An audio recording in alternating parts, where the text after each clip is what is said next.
The communist program for revolution in America is divided into two phases, violent and nonviolent. The best way to stand up against an enemy is to know as much as you possibly can about that enemy and about the strategy that that enemy uses. And in this country, our greatest enemy, one of our greatest enemies, would be communism.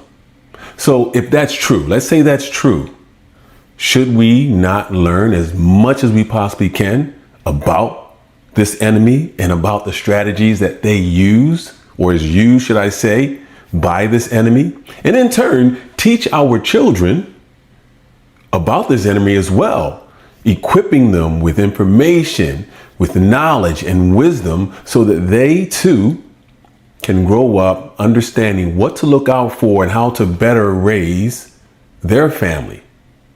Take a listen to this. In the back is Joseph Stalin. Vladimir Lenin and the Bolsheviks became the blueprint, became the model for every form of radical activism in the 20th century.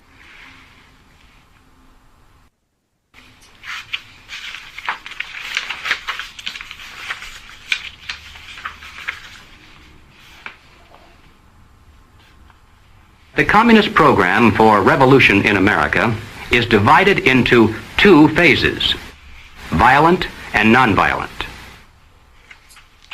The strategy for violent revolution calls for chaos, anarchy, mass confusion and panic among the people, a crisis in government, and then, out of the vacuum, the sudden seizure of power by communist-led guerrilla bands. The third conclusion is that the nonviolent phase of revolution actually is more important to the communists and more potentially dangerous to us. Now, the strategy for this phase calls for the gradual transition of our government into a communist regime, done peacefully and legally, but under the banner of socialism. As you know, that is a great social revolution taking place in the United States of America.